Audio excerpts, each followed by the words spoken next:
नमस्कार, मु अरस्मिता जेना सरकारी उच्च विद्यालय पाटकुरार 10म श्रेणी छात्री। मु आज आपण मानक निकट रे एमिता और व्यक्तित्व को जीवन को उपस्थापित करबा को जाउची जे निज कलात्मकता और साहसिकता पाई आम देशर सर्वोच्च सम्मान परमवीर चक्र लाभ करिबारे प्रथम व्यक्ति से और केही होती से हेउछनी परमवीर विजेता मेजर सोमनाथ शर्मा।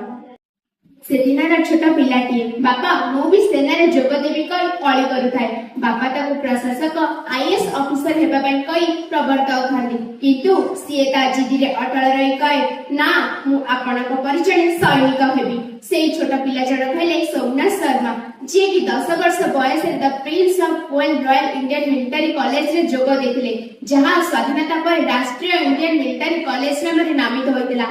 तांको स्वप्न सत होबा सहित मध्ये सफल होइतिला। से 19 वर्ष बयस रे सेना अधिकारी भाबे नियुक्ति पाइथिले।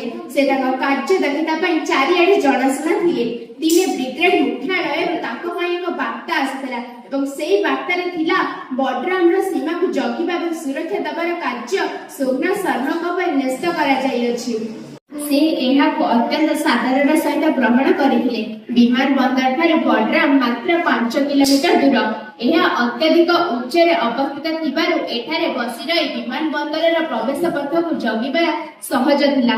हठात दिने गाँर पाखापाखि अंचल पाकिस्तानी सेना और आक्रमणकारी माने पसी जाई सेतिकार सुरक्षा बलय निर्माण करिबा सहित श्रीनगर दखल करिबा पूर्वरु प्रथमे विमान बंदर को दखल करिबार योजना मेजर जानबाकू पाइथिले। 1947 मसिया अगस्ट मास 15 तारिख दिन आम देश स्वाधीनता लाभ करिथिला। एहार 2 मास न पुरुण जम्मू और काश्मीर रे युद्धर कला बादल देखा दिला। अक्टोबर मास 22 तारिख दिन पाकिस्तानी सेना और आक्रमणकारी माने मुजफ्फरबाद को दखल कले। परे परे उड़ी पावर स्टेशन को मध्य दखल कले एवं ताकू ध्वंस करिदेले। यदि सेमानकु के बाधा सृष्टि करुथिला सेमानकु हत्या करुथिले। बिजुली जोगान बंद करिदेले। एटा माने निया मध्ये लगैदेले। अक्टोबर मास 27 तारिख दिन आम भारतर प्रथम युद्ध विमान जे कि श्रीनगर अभिमुखे यात्रा गला। श्रीनगर रे एहा न पहुंचुन सैनिक माने उल्लै पड़ी एहा को बंचेबा पई तत्पर हेउथिले। पाकिस्तानी सेना और आक्रमणकारी मानकु भौरेबा पई भारत पाकिस्तान सीमा को अग्रसर हेले। तमाने एहा को प्रतिरोध करिबार दायित्व मेजर सोमनाथ शर्मा को दिया जायतिला।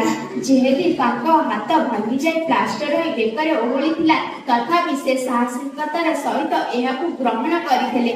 से जण सच्च सेनाधिकारी भाबरे निजको प्रदर्शित करिबारे ताको में प्रथम नथिला।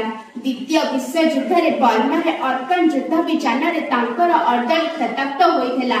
1947 मसिया अक्टोबर मास 31 तारिख दिन major Somnath Sharma 4 Kumar deal company को सांगरे धरी श्रीनगर अभिमुखे से यात्रा करथिले।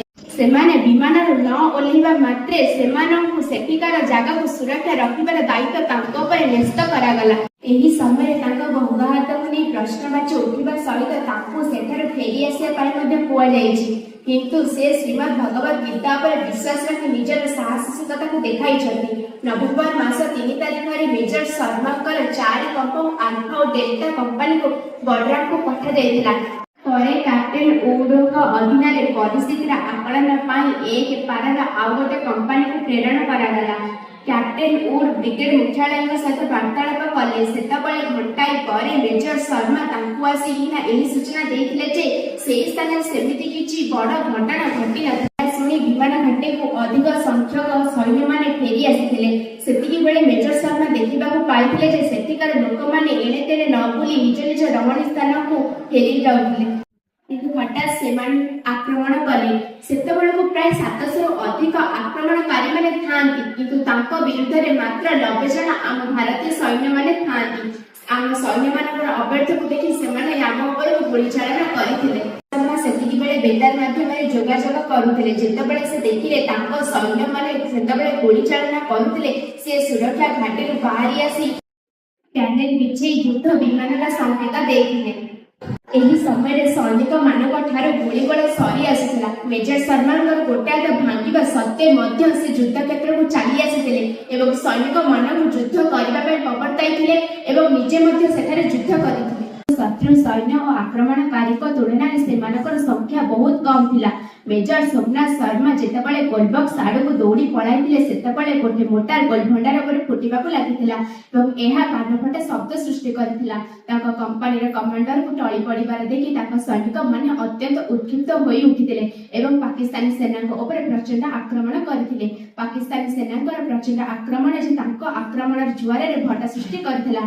तांका बंधु दिवन सिंह जहाँ छाती रे एते थर गोली वर्षा हेबा सत्ते मध्य से तांका सहित युद्ध करथिले। शेषरे एई युद्ध रे परास्त होई पाकिस्तानी सेना पलायन करथिले।